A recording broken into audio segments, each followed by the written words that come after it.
What if I told you that 3 wannabe bikers surrounding my pregnant wife in our driveway wasn't random road rage, but a calculated attack orchestrated by our HOA president who thought my skin color made me an easy target? I'm watching from my kitchen window, coffee mug frozen halfway to my lips, as these leather-clad losers circle Keisha like predators. The sound of gravel crunching under their steel-toed boots mixes with motorcycle exhaust that burns my nostrils even through the screen door. But here's what they didn't know. You don't threaten a Green Beret's family and walk away unscathed. The biggest one, complete with skull bandana and a beer gut that screams midlife crisis, steps so close to my 7 months pregnant wife that her grocery bags tumble to the concrete. "Lady, there's going to be consequences for your husband's non-compliance," he growls, reading from what's obviously a script. Keisha doesn't flinch, doesn't cry, just picks up her groceries and walks inside with the dignity that makes me fall in love with her all over again.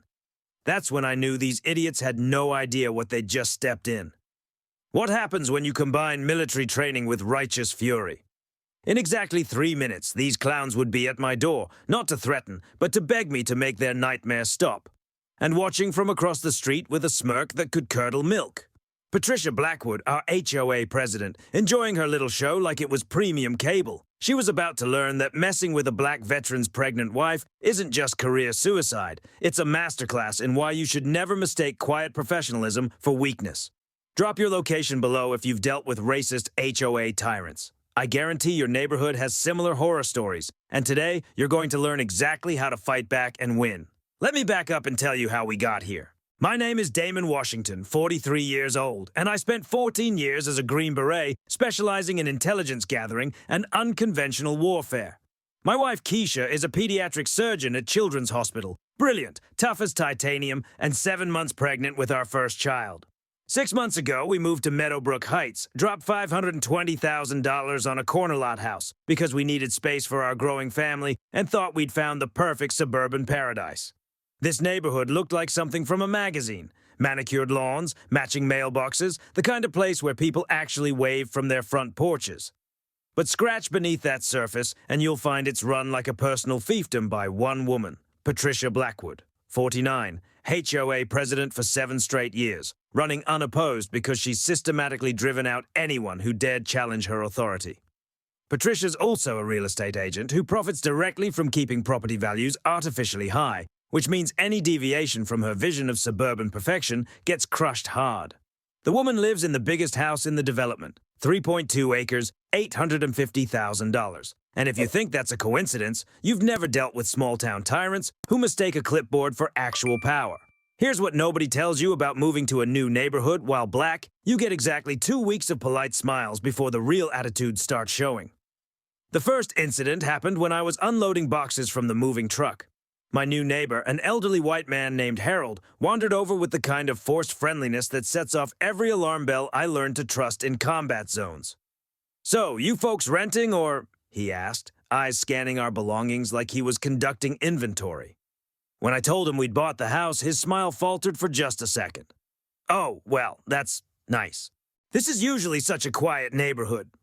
Translation: "We don't get many of your kind around here. Our first real conflict started innocently enough. Where most neighbors planted water-hungry grass that needs constant irrigation, I installed drought-resistant native landscaping. Makes perfect sense, right? Better for the environment, saves water, actually encouraged by county environmental guidelines. But 2 days after my landscaper finished, there's Patricia on my doorstep with a violation notice clutched in her manicured fingers like a weapon. "Unapproved landscaping materials," she announced, like I'd installed a junkyard in my front yard. This isn't the aesthetic we maintain in Meadowbrook Heights. I researched the hell out of this situation. Spent 3 days reading HOA bylaws, county ordinances, state water conservation guidelines. My native plants weren't just legal, they were exactly what environmental experts recommended for our climate zone. But here's where things got interesting. I started paying attention to violations throughout the neighborhood, documenting who got cited and who got ignored. Patricia's white friends had identical violations that never resulted in notices. Bob Patterson's fence exceeded height restrictions by 6 inches. No citation. The Hendersons planted non-native roses without approval. Complete silence from the HOA board. But somehow, my environmentally responsible landscaping required immediate correction. The harassment started the week I filed my formal appeal. Violation notices began appearing like clockwork. Fence height that was identical to 12 other properties, mailbox style that matched the community standard, tree pruning that was completely unnecessary. Each notice came with increasingly threatening language about fines, legal action, and property liens. But Patricia made her first crucial mistake when she started getting personal. The woman actually had the audacity to suggest that some people weren't cut out for the standards and expectations of a community like Meadowbrook Heights. She never said the word black, but the implication hung in the air like smoke from a house fire. That's when I realized this wasn't just about landscaping. This was about a racist, power-hungry real estate agent who thought she could intimidate us into leaving because we didn't fit her vision of suburban homogeneity. Here's what they don't teach you in suburban living guides. HOA harassment campaigns follow predictable patterns, especially when race becomes a factor. First comes the paperwork assault, then the community pressure, finally the direct intimidation tactics. But Patricia had no idea she was picking a fight with someone who'd been trained in psychological operations and had access to resources she couldn't imagine. I installed security cameras after Keisha mentioned cars driving slowly past our house multiple times per day. Sure enough, I caught HOA board members photographing our property like we were running a drug operation. Board member Susan Mills actually took measurements of our fence at 6 a.m., trying to find violations that didn't exist. The smell of fresh mulch from my native garden mixed with the constant whir of sprinkler systems on traditional lawns became a perfect metaphor for the clash between environmental responsibility and suburban conformity. But it represented something deeper, the battle between progress and prejudice, between inclusion and exclusion. Keisha wanted peace during her pregnancy. "Can't we just plant some grass and avoid the conflict?" she'd ask while rubbing her growing belly. But I'd seen enough institutional racism in the military to know that backing down only encourages bullies to push harder. Besides, we weren't just fighting for ourselves, we were fighting for every family of color that gets steamrolled by petty authoritarians who use property regulations as weapons of exclusion. The violation notices kept escalating, printed on the cheapest copy paper imaginable. Each one threatened bigger fines, legal action, even liens on our property. But Patricia assumed I'd fold under pressure like her previous targets. The woman clearly never dealt with someone who'd managed intelligence operations in hostile territory. 3 weeks after my appeal, Patricia decided to flex her authority. She called an emergency HOA board meeting about what she dramatically termed dangerous non-compliance threatening community standards and property values. The woman has a flair for theatrics, I'll give her that. Here's where it gets revealing. She scheduled this emergency meeting for Tuesday at 2 p.m., right during Keisha's surgery schedule at the hospital and my physical therapy appointment for an old shrapnel injury. Coincidence? About as likely as Patricia developing empathy for people who don't look like her. She stacked the meeting with her usual suspects. Richard Barnes, a retired bank executive who treats HOA meetings like board meetings for Wells Fargo. And Margaret Chen, whose main qualification was being treasurer of the country club where Patricia plays tennis twice a week. With a grand total of 5 residents present, 3 of them Patricia's cronies plus 2 neighbors who didn't understand what was happening, they passed a motion for an immediate $3,500 fine plus daily penalties of $75 until I replaced my non-compliant landscaping. The meeting lasted exactly 14 minutes. I know because I timed it when I watched the security footage later. But here's what Patricia didn't count on. I actually read the HOA governing documents. All 94 pages of mind-numbing legalese that nobody else bothered to study. From my military intelligence training, I remembered how legal documents work in hierarchy. CC&Rs at the top, then bylaws, then rules and regulations. Any amendment contradicting a higher-level document becomes automatically invalid. Most people don't realize this legal loophole can save them thousands in bogus HOA fines and expose the racism hiding behind property standards. Buried in Section 4.3.2 was a beautiful little clause requiring 72 hours notice for emergency meetings. They gave residents 48 hours. Patricia had just handed me a legal sledgehammer to demolish her entire power play. I spent that evening crafting a legal challenge that would make a JAG officer proud, documented every procedural violation, cited relevant statutes, and submitted it with enough certified copies to wallpaper Patricia's McMansion. The meeting was invalid, the vote was meaningless, and their $3,500 fine had about as much legal weight as Monopoly money. Then I started digging deeper into those governing documents, and boy, did I strike gold. Patricia had amended the HOA bylaws 3 times in the past 2 years without proper membership approval. The original bylaws, the ones actually voted on by homeowners, required full membership approval for any fine increases over $150. Every penalty issued in the past 24 months was legally worthless. This is where my Green Beret training kicked into overdrive. In special operations, you don't just solve the immediate problem. You identify the systemic vulnerabilities that created it and exploit every weakness until the enemy's position becomes untenable. So I sent certified letters to all 143 homeowners, explaining exactly how their HOA president had been breaking the law for 2 years, while specifically targeting families who didn't fit her demographic preferences. I included copies of illegally amended documents, highlighted procedural violations, and offered free consultation for anyone who'd been unfairly cited. The response was like opening floodgates. 28 families contacted me within 48 hours. Maria Santos facing harassment over unauthorized cultural decorations that were actually beautiful Mexican folk art. The Johnsons, an elderly black couple, being fined for a vegetable garden that was completely within regulations. David Kim threatened with violations for installing solar panels that actually increase property values. Each story followed the same pattern. Families of color, or anyone who challenged Patricia's authority, faced systematic harassment disguised as property management. The crunch of gravel in my driveway became constant as neighbors stopped by to share their experiences and document 2 years of discriminatory enforcement. But Patricia wasn't done escalating. When she realized how many residents were challenging her authority, she panicked and decided to double down with tactics that would make a segregationist proud. Her response threatened to place liens on multiple properties and contact mortgage companies claiming widespread property violations were affecting neighborhood demographics and home values. Classic authoritarian behavior with racist undertones. When losing control, threatened nuclear war while dog whistling about maintaining community character. My counterpunch was surgical precision combined with community organizing tactics I'd learned from civil rights veterans. I organized affected homeowners into a formal coalition with shared legal representation and began preparing a class action challenge to 2 years of illegal fines and discriminatory enforcement. Game on, Patricia. Patricia's retaliation came swift and predictably racist. Within a week of my legal challenge, she hired Sentinel Security Services, 2 guys in polo shirts driving around in a white Ford Explorer with magnetic door signs. Their job, patrol our neighborhood with special attention to properties that didn't maintain community standards. Translation, watch the black family and anyone else who doesn't know their place. The security guards started showing up at 7 a.m. sharp, parking directly across from my house and just sitting there, watching, taking notes.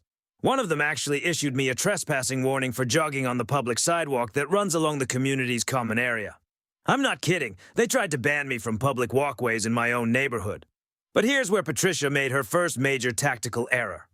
I recognized one of the guards from my morning run. Big guy, Marine Corps bearing you can spot from a mile away. Turns out Carlos served 3 tours in Iraq before getting into private security. When he realized I was former Special Forces, he started sharing some very interesting information during our casual conversations.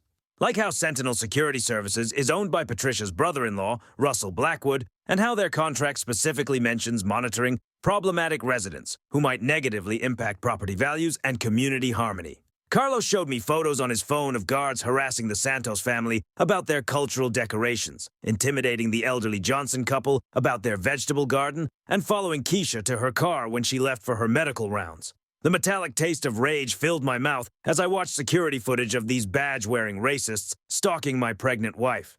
But anger without strategy is just noise, and I needed leverage, not satisfaction. So I started my own counter-surveillance operation. Military intelligence taught me that information is power, and I began documenting every illegal move these rental cops made. Turns out they were violating about 15 different state laws governing private security companies, operating outside their licensed jurisdiction, harassing residents without cause, failing to wear proper identification badges, and conducting what amounted to racial profiling disguised as neighborhood security. Carlos also let slip that Sentinel Security had subcontracted the more serious intimidation to a local motorcycle club called the Steel Riders. Not real bikers, mind you, just weekend warriors led by Patricia's nephew, Randy, a 29-year-old with a hate crime conviction who still lives in his mother's basement and thinks Confederate flag tattoos make him tough. The sound of their deliberately loud pipes echoing through our quiet streets became the neighborhood's new alarm clock, designed to create maximum disruption for families Patricia wanted gone. Meanwhile, I was building something Patricia never expected, a multiracial coalition of residents who'd finally had enough. Started with informal meetings at Murphy's Diner on Main Street, where the coffee's strong and the booths have seen better decades. First meeting drew 9 residents. Second meeting, 21. By the 4th week, we had 58 people crammed into that diner, sharing stories and planning strategy. That's where I met Eleanor Rodriguez, a retired federal prosecutor who'd spent 30 years fighting civil rights violations in housing and municipal governance. Sharp as a titanium blade at 68, with silver hair and the kind of courtroom presence that makes opposing counsel nervous. She offered to handle our legal work pro bono, partly because she was bored in retirement, but mostly because she recognized the patterns of institutionalized discrimination she'd been fighting her entire career. We also gained Marcus Thompson, former city councilman and current NAACP chapter president, who knew exactly which government officials to contact about civil rights violations in housing. Marcus brought something invaluable, connections with local media and a deep understanding of how systemic racism operates in suburban municipalities. While we were organizing, Patricia was escalating her campaign with increasingly desperate moves. She filed noise complaints with the city about my lawnmower, even though I only used it on Saturday mornings within legal hours. She tried to have Keisha's home medical practice shut down for zoning violations, despite the fact that she saw maybe 2 patients per month for pediatric consultations. Do you know what's scarier than open racism? The institutional kind that hides behind property regulations and community standards. Patricia was throwing everything at the wall, hoping something would stick while maintaining plausible deniability about her motivations. But every desperate move just gave me more ammunition. I filed formal complaints with the state HOA Oversight Board and the Department of Housing and Urban Development, submitting evidence of discriminatory enforcement, procedural violations, and civil rights violations spanning Patricia's entire 7-year reign of terror. Then came the moment that changed everything. I was reviewing security footage from the previous night when I caught something that made my blood run cold. Patricia meeting with her nephew Randy behind the community center at 11 p.m., the audio crystal clear through my directional microphone. "Whatever it takes to get them out," she said, handing him an envelope thick with cash. "I don't care what you have to do, but that family needs to understand they don't belong here. This neighborhood has standards." Randy nodded, pocketing the money. "Don't worry, Aunt Pat. We'll make sure they get the message loud and clear. Some people need to learn their place." The racist subtext wasn't even subtext anymore. It was explicit conspiracy to commit harassment with clear racial motivations. I had her dead to rights on federal civil rights violations, conspiracy, and premeditated intimidation based on race. But instead of celebrating, I felt that familiar pre-combat tension in my shoulders. This wasn't just about HOA violations anymore. Patricia had declared war on my family because of the color of our skin. Time to show her what happens when you mistake quiet professionalism for weakness. The attack came on a Thursday morning while I was at my weekly physical therapy appointment for that old shrapnel injury. Keisha was loading groceries from her car. Organic vegetables, prenatal vitamins, the kind of wholesome supplies you'd expect from a pediatric surgeon preparing for motherhood. She was humming softly to herself, one hand unconsciously resting on her 7-month belly, when 3 Harley-Davidsons rumbled into our driveway like they owned the place. Randy and his 2 wannabe biker buddies, all leather vests, skull bandanas, and the kind of aggressive posturing that screams peaked in high school, surrounded my wife in a carefully choreographed intimidation display. The lead guy, some loser named Jake with prison tattoos and breath that probably smelled like stale beer and bad choices, stepped close enough to Keisha that she instinctively backed against her car. "Ma'am," Randy said, reading from what was obviously a script his aunt had prepared, "your husband's causing problems for this community. There's going to be consequences for people who don't respect neighborhood standards. Here's what makes Keisha extraordinary. 7 months pregnant, facing down 3 bikers with obvious racial hostility, and she stays ice-cold calm. Doesn't cry, doesn't beg, doesn't give them the fear reaction they're hunting for. Just nods politely, picks up her scattered groceries, and walks into our house with the dignity of a queen dismissing court jesters. But the moment she closed the door, she called me. 'Honey, I think our HOA problem just became a federal case.' I was in my truck and breaking every speed limit within 30 seconds. The taste of adrenaline flooded my mouth as I raced home, but by the time I arrived, the bikers were gone. Keisha was shaken but safe, already documenting everything she could remember about the encounter. Smart woman. She knew we'd need evidence for what was coming next.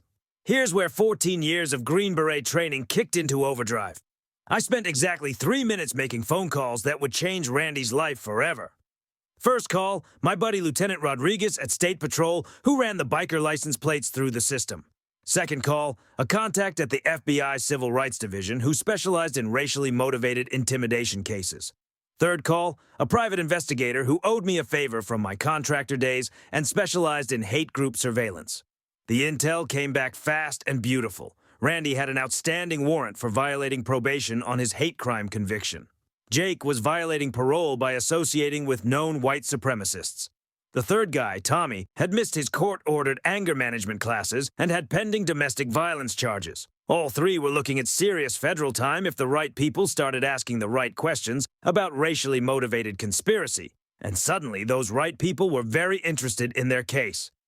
My phone started ringing at exactly 3:24 p.m. Randy's girlfriend calling from the county lockup where he'd just been arrested on that outstanding warrant. "Please," she sobbed. "Whatever you did, just make it stop. He's got kids to support and they're talking about federal charges." 20 minutes later, Jake and Tommy showed up at my front door, not riding their bikes this time, walking like defeated men with their hands shoved deep in their pockets, looking everywhere except directly at me. The sound of their boots on my porch was hesitant, apologetic, nothing like the aggressive swagger from that morning.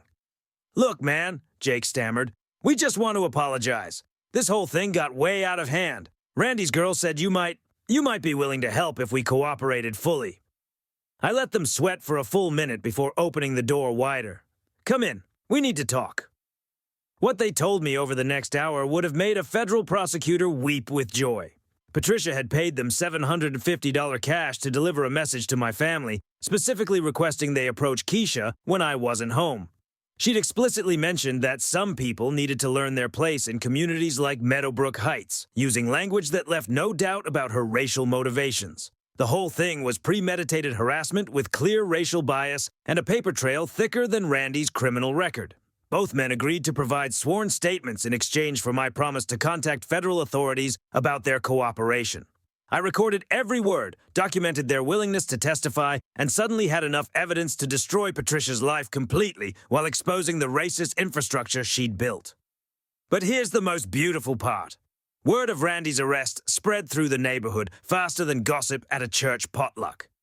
Residents who'd been quietly suffering under Patricia's discriminatory reign suddenly realized that resistance was possible, that the system could work for them too. The smell of rebellion was in the air, mixing with evening barbecue smoke as neighbors of all backgrounds started gathering in small groups, whispering about finally standing up to the tyrant who'd been using property regulations to enforce her racial preferences. Patricia's empire was cracking, and she knew it. I caught her peeking through her curtains that evening, probably wondering how her foolproof intimidation plan had backfired so spectacularly. 3 minutes. That's all it took to turn her nuclear option into a complete disaster that would soon involve federal civil rights investigators. But I wasn't done with Patricia Blackwood. Not even close. While Patricia was busy trying to intimidate my family with discount bikers and racial slurs, I was doing what military intelligence specialists do best, digging through paperwork until I found the smoking gun that changes everything. It started with a Freedom of Information Act request to the City Planning Department. Boring stuff, right? Wrong. What I discovered in those dusty municipal files would make Patricia's discriminatory enforcement look like petty harassment compared to systematic fraud. The original development agreement for Meadowbrook Heights, signed in 2019, contained a requirement that 18% of all residential lots be reserved for affordable housing. That meant homes for teachers, firefighters, nurses, and service members, the people who actually keep communities running. In a development of 95 homes, that meant at least 17 affordable units were supposed to exist. Guess how many affordable homes Patricia's real estate company actually built? 0. Not one single house sold for less than $450,000. Instead, she convinced the city council that market conditions made affordable housing economically unfeasible and promised to pay in lieu fees totaling $850,000 over 5 years. Except here's the kicker. She never paid a dime. The city had been sending collection notices for 3 years, and Patricia had been ignoring them like a college student avoiding student loan calls. But it gets better. Remember those mysteriously high HOA administrative fees that always seem to increase without explanation? I traced every payment through 7 years of financial records, following the money trail like breadcrumbs leading to a gingerbread house made of fraud. $420,000 in HOA funds had been funneled to Blackwood Property Solutions, a shell company owned by guess who? The original HOA budget allocated $45,000 annually for legitimate management services. Patricia had been charging nearly $70,000 per year to her own company for services that either didn't exist or were grossly overpriced. Landscaping bills for work never performed, security contracts that violated competitive bidding requirements, consulting fees that would make a Fortune 500 CEO blush. And here's the most damning part. The shell company's bank records showed regular transfers to Patricia's personal accounts for luxury expenses that had nothing to do with community management. Eleanor Rodriguez, our coalition's legal eagle, spread the financial documents across my dining room table like a crime scene investigator. The smell of fresh coffee mixed with the rustle of damning evidence as she pointed to line item after line item of obvious theft. "Look here," she said, tapping a particularly egregious entry. $6,200 for emergency tree removal in February 2023.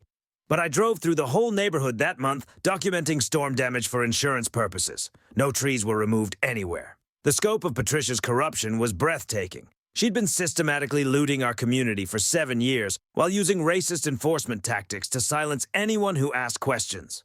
But here's the beautiful part. Her desperate attempts to maintain control had only accelerated her downfall. What happens when the city revokes a community's incorporation status for violating development agreements? Property values could drop 25 to 35% overnight.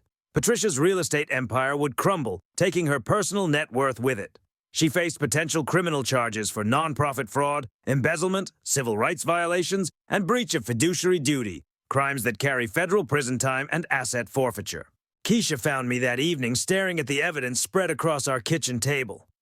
"You look like you've seen a ghost," she said, settling into the chair beside me with a cup of herbal tea.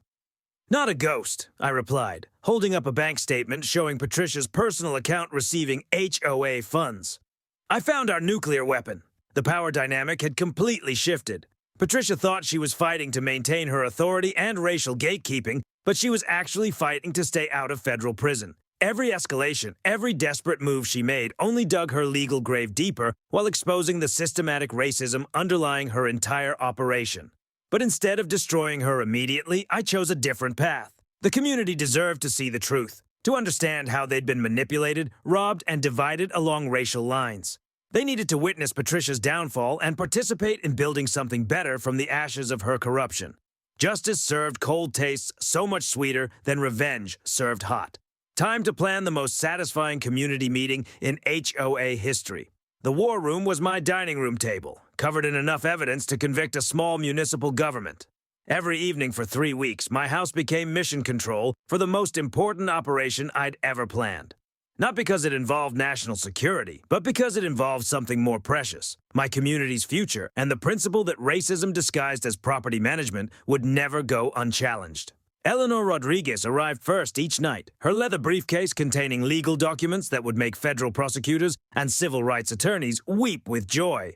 At 68, she moved with the precision of a surgeon and the determination of a woman who'd spent 4 decades fighting institutional discrimination. "I've been practicing civil rights law since the Carter administration," she told me while organizing evidence folders. "Never seen financial fraud combined with racial discrimination this brazen in a residential community."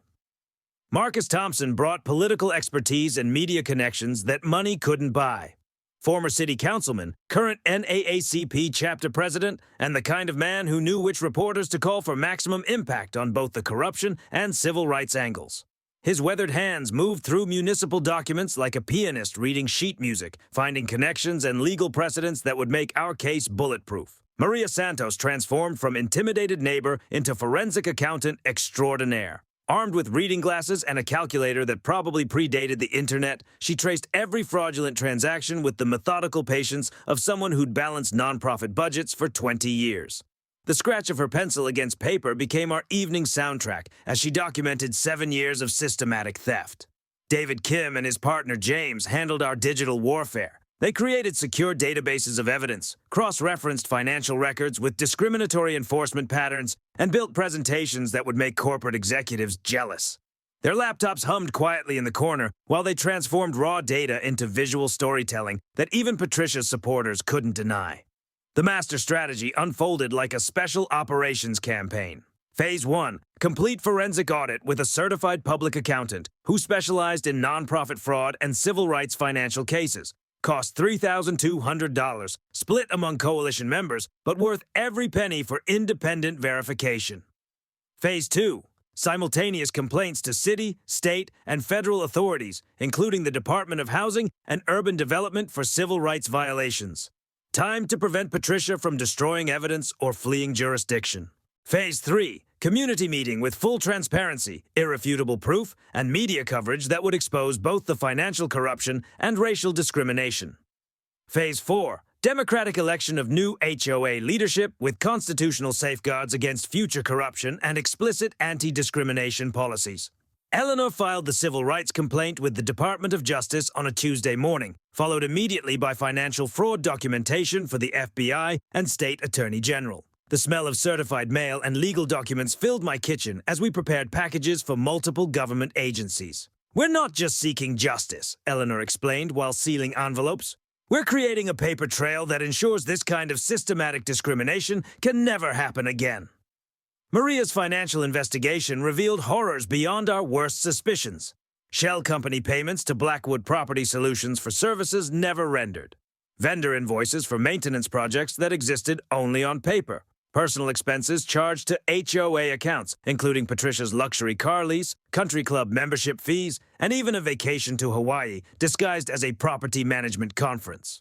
Total estimated theft over 7 years, Maria announced during one late-night session, $580,000. That's nearly $6,500 per household that should have gone to community improvements.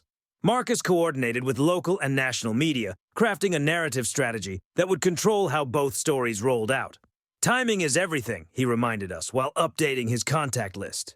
We get one shot at maximum impact for both the corruption and civil rights angles. Miss our window, and Patricia controls the damage.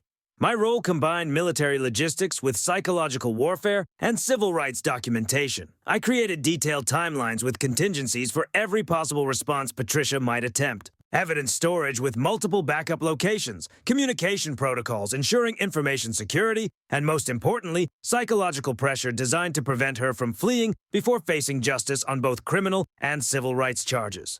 The ammunition we'd stockpiled was devastating. 967 pages of financial documentation proving embezzlement, video and audio recordings proving racial motivations behind illegal meetings and intimidation tactics, witness statements from 9 affected homeowners documenting discriminatory enforcement, expert analysis from both forensic accountants and civil rights attorneys. But Patricia's counterintelligence efforts were laughably amateur. She planted her friend Margaret in our coffee shop meetings, not realizing we'd identified her immediately, and started feeding false information about focusing only on procedural violations. Patricia assumed our legal challenge was limited to financial complaints, completely unaware of the federal civil rights investigation building around her discriminatory practices.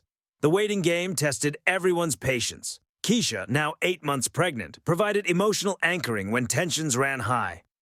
"Remember why we're doing this," she'd say during particularly intense planning sessions. "Not for revenge, but so our daughter grows up in a community built on equality and respect." Meanwhile, evidence kept mounting. Bank records showing suspicious transfers, email communications between Patricia and her shell companies using coded language about maintaining community standards, testimonials from contractors who'd been pressured to inflate invoices and kickback payments. By the end of 3 weeks, we had enough ammunition to end 3 political careers, send someone to federal prison for a decade, and establish legal precedents for civil rights enforcement in suburban HOAs nationwide. The taste of impending victory was metallic and satisfying, like the moment before a perfectly executed special operations mission begins. Time to show Patricia what happens when you combine racism with theft while threatening a Green Beret's family. Patricia's paranoia reached fever pitch when neighborhood gossip confirmed that something big was brewing. Like a cornered animal, she decided to strike first with the most audacious power grab in HOA history, an emergency special assessment demanding $7,500 from every household for what she called urgent legal defense against radical litigation and outside agitators. Can you believe the audacity? The emergency board meeting notice appeared in mailboxes on a Friday afternoon, scheduled for the following Monday evening. Classic Patricia. Minimal notice, maximum pressure, hoping most residents wouldn't attend so her core supporters could ram through the vote before anyone organized effective opposition. Her pitch was masterfully manipulative with barely concealed racist undertones. According to Patricia, our community faced devastating lawsuits from radical elements attempting to destroy property values through frivolous legal challenges and outside agitation that threatened our community character and traditional standards. The $7,500 assessment would create a war chest to hire expensive attorneys and private investigators to protect our way of life from people who don't understand or appreciate what Meadowbrook Heights represents. The implied threats were crystal clear. Pay up or watch your home values crash when the community loses expensive legal battles to people who don't belong here anyway. For residents already struggling with inflation and rising property taxes, $7,500 might as well have been $75,000. But Patricia was counting on fear and racial anxiety overriding common sense. I let her dig deeper into her own grave. Every procedural violation, every coded racist threat, every desperate lie got documented and filed away for the final presentation. My security cameras captured her Sunday afternoon meeting with Richard and Margaret, where she outlined plans to use HOA funds for her personal legal defense, a federal crime that would add years to her eventual prison sentence. Monday evening's emergency meeting drew 127 residents, the largest attendance in community history. Patricia stood at the front of the community center, her usual confidence replaced by manic energy and darting eyes that couldn't quite meet anyone's gaze directly. The smell of nervous sweat mixed with stale coffee as she launched into her prepared presentation about existential threats to our community. We face coordinated attacks from outside agitators who want to destroy everything we've built together, she declared, pointing accusingly toward where I sat with Keisha. These people moved here 8 months ago and immediately began filing complaints, stirring up trouble, and threatening lawsuits that could bankrupt our association and destroy our property values. The lies flowed like water from a broken dam, each one more desperate than the last. I was a litigious troublemaker with a history of conflicts with legitimate authority. The native landscaping was actually an environmental hazard that attracted undesirable elements and decreased property values. The coalition meetings were illegal conspiracy sessions designed to overthrow legitimate community governance and impose outside values on established residents. But here's where Patricia's racism finally overwhelmed her political instincts. She actually said the quiet part out loud. Some people come to communities like ours expecting us to change our standards instead of adapting to our established way of life.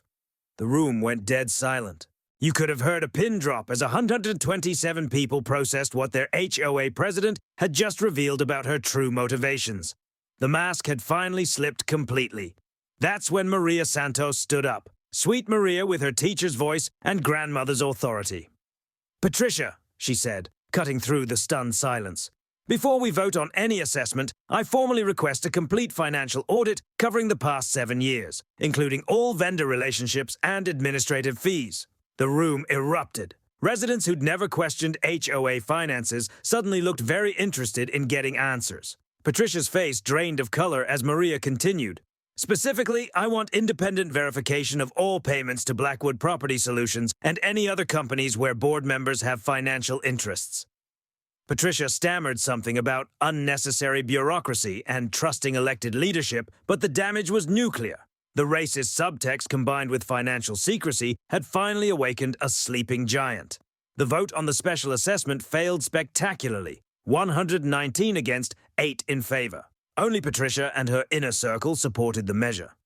As residents filed out, I heard conversations that warmed my heart, neighbors of all backgrounds finally asking the right questions about where their money had been going and why enforcement seemed so selective. What nobody expected was Patricia's response over the next week, a campaign of harassment that would have impressed a fascist dictator. Anonymous complaints to city code enforcement about dozens of properties, with suspicious focus on homes owned by families of color. False reports claiming my home-based consulting business violated zoning laws. Attempts to have the community playground closed for fabricated safety violations that somehow only applied when certain children were using it. She even spread rumors that I was under federal investigation for unspecified crimes related to military service, hoping to isolate me from community support while playing on racial stereotypes about dangerous black veterans. Here's what's truly terrifying about systemic racism. It operates through networks of complicit people who enable discrimination while maintaining plausible deniability.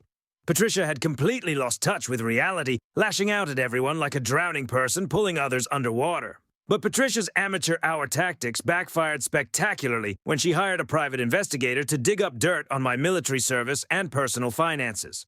Professional PI, licensed and bonded, expecting to find scandals that would discredit me publicly and justify her discriminatory treatment. Instead, the investigator found my completely clean record and legitimate business success. More importantly, his background check accidentally uncovered additional evidence of Patricia's financial crimes. Bank records she'd thought were hidden, business relationships that violated conflict of interest laws, and a pattern of corruption stretching back to her previous community in Arizona, where she'd fled after similar accusations. Professional ethics required the PI to withdraw from the case and preserve evidence for potential criminal proceedings. He called me personally to apologize and suggest I contact federal authorities immediately about serious financial irregularities and potential civil rights violations he'd discovered during his investigation. The irony was delicious. Patricia had paid someone to investigate me and instead handed prosecutors more ammunition to use against her on both criminal and civil rights charges. Every desperate move she made only accelerated her downfall while exposing the racist infrastructure she'd built. Community solidarity strengthened daily across racial lines. Residents began displaying "We support transparency and equality" signs in their yards. The Neighborhood Watch program evolved into informal support networks for families targeted by Patricia's harassment.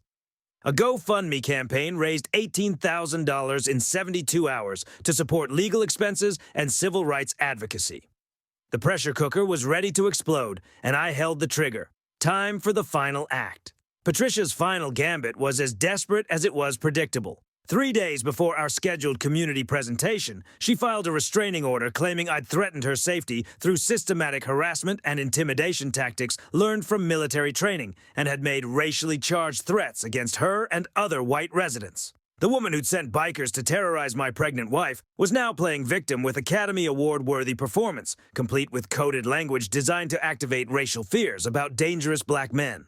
Her evidence package included doctored audio recordings of me allegedly making threats, fabricated witness statements from neighbors who barely knew my name, and a tearful declaration about feeling unsafe in her own community due to coordinated stalking by a trained killer who was trying to intimidate law-abiding residents into submission. The melodrama was so over the top that even her lawyer looked embarrassed filing the paperwork. But I'd expected this move and prepared accordingly. My security system had recorded every interaction between us, providing crystal clear evidence that contradicted her fabricated timeline.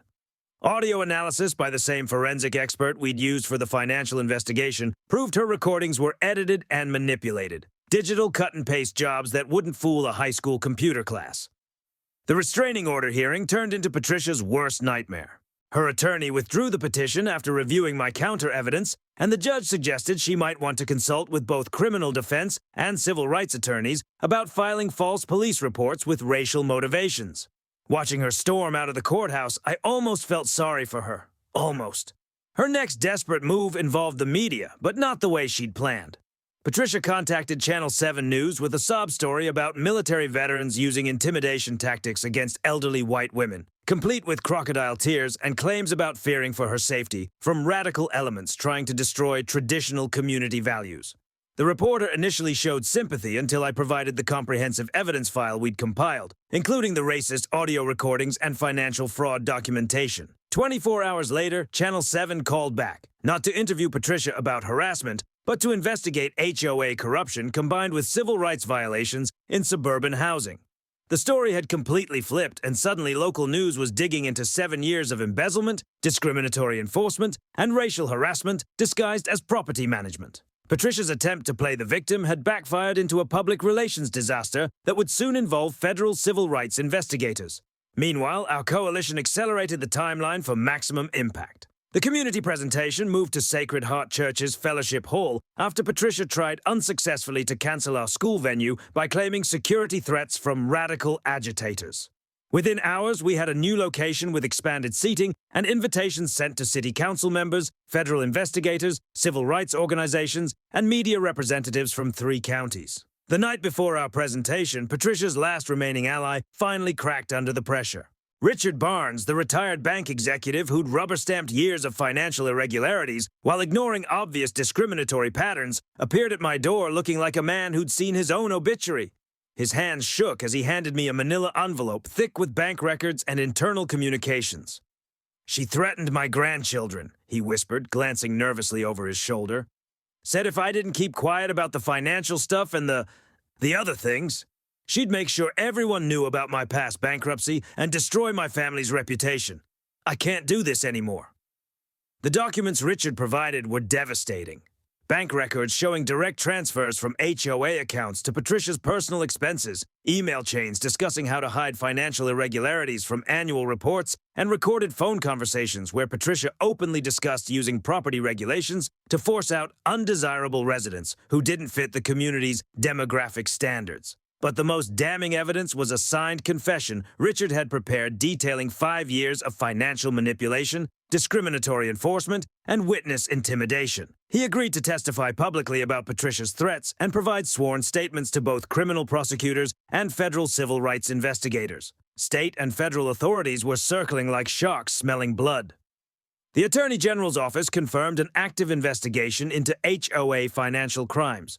The FBI began auditing 7 years of nonprofit tax filings and undeclared income. The Department of Housing and Urban Development opened a formal civil rights investigation into discriminatory housing practices. City attorneys were reviewing development agreement violations that could result in millions in penalties. Keisha, now days away from her due date, made a decision that surprised everyone. She would attend the community presentation despite pregnancy risks and potential stress. "This affects our daughter's future," she explained while packing her hospital bag as a precaution. "She deserves to grow up in a community built on equality and justice." The final evening before our presentation, I found myself surprisingly calm. After weeks of preparation, documentation, and strategic planning, the moment of truth felt more like relief than anxiety.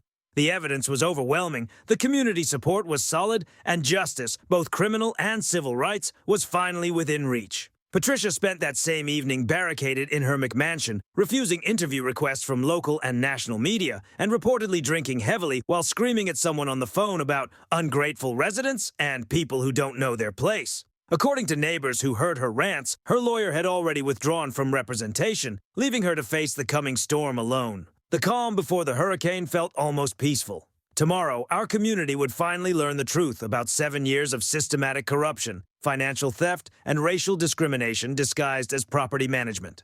Patricia's empire of fear and prejudice would crumble under the weight of evidence, and from its ashes, we'd build something better, something that proved diverse communities could thrive when built on equality instead of exclusion.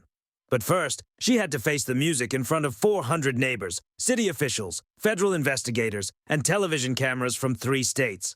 Justice was about to be served, and it was going to taste absolutely perfect. The Sacred Heart Church Fellowship Hall hadn't seen crowds like this since the annual Christmas pageant, but tonight's gathering would make history for very different reasons. 387 residents packed every chair, lined the walls, and spilled into adjoining rooms where speakers carried the audio to overflow seating that looked like a civil rights rally. City Councilwoman Patricia Williams sat in the front row with her notepad ready. Detective Martinez from the Financial Crimes Unit positioned himself near the exit with his badge clearly visible. Special Agent Sarah Chen from the FBI Civil Rights Division set up recording equipment with the kind of professional efficiency that meant business. Channel 7's news crew transformed our community meeting into a television studio, while reporters from the regional paper and 2 national civil rights publications documented everything. And in the back corner, looking like she'd aged 15 years in 15 days, sat Patricia Blackwood, alone. Her usual entourage of supporters had mysteriously found other places to be tonight, leaving her isolated in a sea of neighbors she'd spent 7 years terrorizing, robbing, and attempting to exclude based on race. The woman who'd tried to maintain white suburban homogeneity through property regulations now faced the diverse coalition she'd worked so hard to prevent. Keisha sat beside me on the small stage, 8 months pregnant and radiating the kind of quiet strength that makes ordinary moments extraordinary. Her presence reminded everyone what was really at stake. Not just money or property values, but the kind of community we wanted for our children, and the principle that racism disguised as governance would never be tolerated. I stood at the podium and looked out at faces I'd come to know over 8 months of investigation and coalition building. Maria with her determined expression, Eleanor checking her legal files one final time, Marcus adjusting his recording equipment, David and James holding hands like they were witnessing democracy in action. "Ladies and gentlemen," I began, my voice carrying easily through the packed hall, "tonight you're going to learn where your HOA fees have really been going for the past 7 years, and why certain families in this community have faced systematic harassment while others have been ignored." The first slide hit the screen like a bomb. Side-by-side comparison of enforcement actions, showing the stark racial disparity in citations, fines, and harassment campaigns. The collective gasp from 387 people sounded like air being sucked from the room. "Notice the pattern," I continued, letting the data sink in. "Families of color, 73% more likely to receive violations. White families with identical issues, 12% citation rate. This isn't coincidence, it's systematic discrimination." The evidence rolled out like an avalanche. Financial documents showing $580,000 in theft over 7 years. Audio recordings of Patricia explicitly discussing racial motivations for enforcement decisions. Bank records proving systematic embezzlement to fund personal expenses while targeting minorities with bogus fines. Each revelation drew louder murmurs from the audience, building towards something that felt like revolutionary fervor mixed with righteous indignation. But the smoking gun was the audio recording from behind the community center. Patricia's voice crystal clear through the sound system, directing her nephew to intimidate my family while using language that left no doubt about her racial motivations. Some people need to learn their place in communities like this. The reaction was immediate and visceral. 387 people turned to stare at Patricia like she'd confessed to hate crimes in church. Someone in the back shouted, "Shame," and others picked up the chant until the entire hall echoed with condemnation that crossed all racial lines. That's when Patricia finally snapped. She shot to her feet, face flushed red with rage and desperation, pointing at me like I was the devil himself. "This is all lies and manipulation," she screamed over the crowd noise. "This man is a dangerous radical trying to destroy our community with outside agitation. You people are too naive to understand that some residents threaten everything we've worked to build. The racial coding wasn't even coded anymore. It was explicit bias delivered with the desperation of someone whose world was collapsing in real time. Even Shakespeare couldn't have written a better villain's downfall." Eleanor Rodriguez stood up slowly, her civil rights attorney voice cutting through the chaos like a blade. "Patricia, dear, I've been fighting housing discrimination since before you were born. What you've described isn't community management. It's textbook civil rights violations combined with systematic theft." The crowd erupted in applause that lasted 3 full minutes. When it finally died down, witness after witness took the microphone to share stories that painted a picture of institutional racism operating under the guise of property management. Maria revealed years of being forced to hide financial irregularities while watching discriminatory enforcement patterns. Richard confessed to being threatened when he questioned suspicious transactions and selective citations based on race. Randy's associates testified via video about being paid to intimidate families while using racial slurs Patricia had specifically approved. 31 homeowners shared stories of selective enforcement, bogus fines, and harassment campaigns designed to force out families who didn't fit Patricia's vision of suburban demographics. Each testimony built the case higher, creating an avalanche of evidence that buried Patricia's credibility completely while exposing the racist infrastructure she'd built. But the moment that broke her came when Special Agent Chen stood up. "Ms. Blackwood," she announced in her official FBI voice, "based on evidence presented here tonight and ongoing federal investigations into civil rights violations and financial crimes, you're under arrest for conspiracy to deprive persons of civil rights, mail fraud, embezzlement, and filing false police reports." The handcuffs clicking around Patricia's wrists created the most beautiful sound I'd heard in months. As she was led away, still screaming about outside agitators and people who don't belong, the entire hall stood and applauded. Not cruel celebration, but the satisfied relief of a community finally free from both tyranny and institutional racism. Channel 7's reporter conducted live interviews in the parking lot as residents of all backgrounds lined up to share their stories.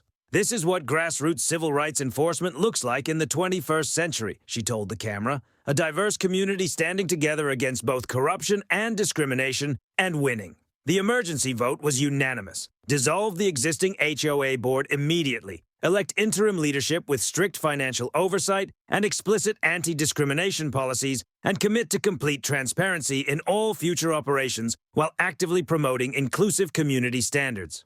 The old system died that night, replaced by something built on equality instead of exclusion, democracy instead of discrimination. As we filed out of the fellowship hall, Keisha squeezed my hand. "Think she finally got the message?" she asked with a tired smile. I looked back at the empty chair where Patricia had sat, then at neighbors of all races talking excitedly about rebuilding their community the right way. Loud and clear, sweetheart. Loud and clear. 9 months later, I'm pushing my 10-week-old daughter, Hope, through what used to be Patricia Blackwood's backyard, now transformed into the most beautiful memorial garden you've ever seen. The scent of native wildflowers mixes with fresh mulch as community volunteers of all backgrounds plant the same drought-resistant species that started this whole war. The foreclosed McMansion looming behind us has become the Meadowbrook Community Justice Center, its windows bright with meeting rooms where transparency replaced tyranny and equality replaced exclusion. The legal reckoning was poetry in motion. Federal Judge Patricia Casey sentenced Patricia to 12 years in federal prison, her voice echoing through the courtroom. Financial fraud combined with systematic civil rights violations against one's own neighbors represents a particularly egregious breach of both community trust and constitutional principles. Full restitution of $740,000 plus interest and penalties, asset forfeiture that left her broke, and permanent prohibition from any HOA or municipal governance role. Randy got 36 months federal time plus 5 years teaching conflict resolution to at-risk youth. Amazing how facing real consequences helped him discover talents for reaching kids who might otherwise follow his path toward hate and violence.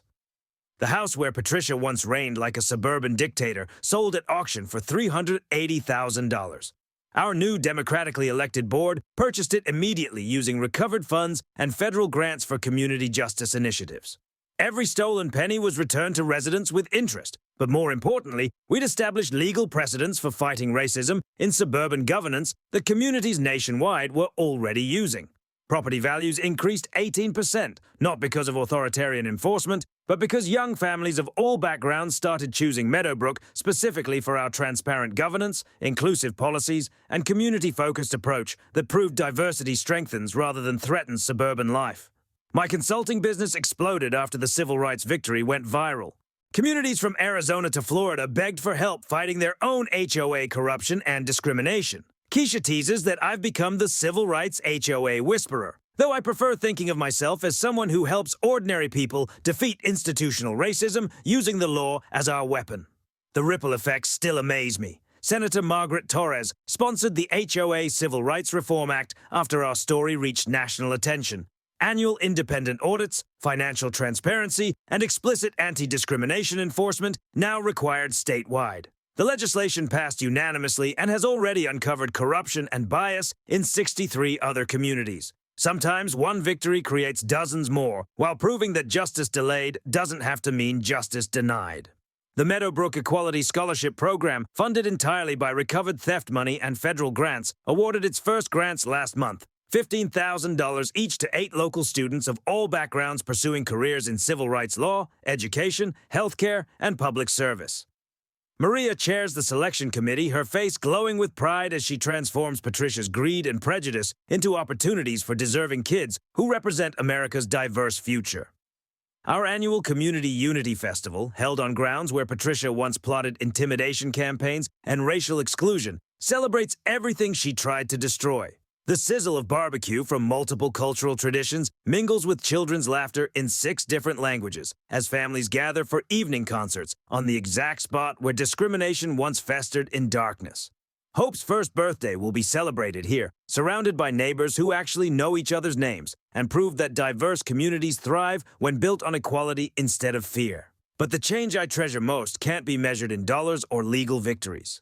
Walking our streets now feels different, lighter, warmer, alive with genuine connection across all racial and cultural lines. Kids of all backgrounds play together without parents fearing violation notices. Neighbors chat over garden fences in English, Spanish, Mandarin, and Arabic instead of communicating through passive-aggressive complaints. The native garden that triggered this whole war has become a neighborhood showcase copied throughout the development, proving that environmental responsibility and cultural diversity both make communities stronger. My phone rang this morning. Desperate homeowner from Phoenix describing harassment that sounded achingly familiar. Selective enforcement, missing money, intimidation tactics with obvious racial undertones designed to silence questions about both financial irregularities and discriminatory practices. "Can you help us fight back?" she whispered, voice carrying the same desperation I'd heard from neighbors 9 months ago. Keisha looked up from feeding Hope, nodding before I could even ask. We both knew my answer. "Yes, ma'am, we absolutely can." Fighting Patricia taught me something profound about America in the 21st century. One person with evidence, allies, and unwavering commitment to equality can defeat any corrupt system, but only if they're willing to stand up when it matters most, especially when racism tries to hide behind bureaucracy. Bullies and bigots count on good people staying quiet, paying unfair fees, accepting discrimination to avoid conflict. They weaponize our desire for peace against our need for justice. Your turn, friends. Drop your HOA horror stories in the comments, especially if you've seen discrimination disguised as property management.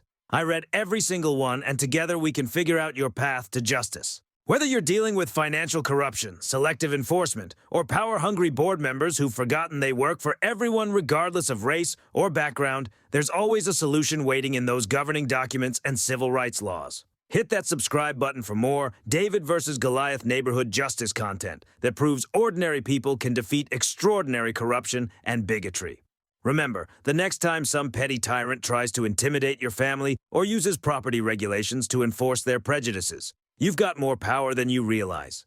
Sometimes justice just needs one person willing to read the fine print, stand up for what's right, and prove that America's promise of equality isn't just words on paper. Welcome to HOA Stories, where communities take back their power from corruption and discrimination, one victory at a time. That's a wrap for today's episode. If you enjoyed watching karma and civil rights enforcement in action, smash that like button, comment your thoughts, and let us know if you've dealt with HOA corruption or discrimination too.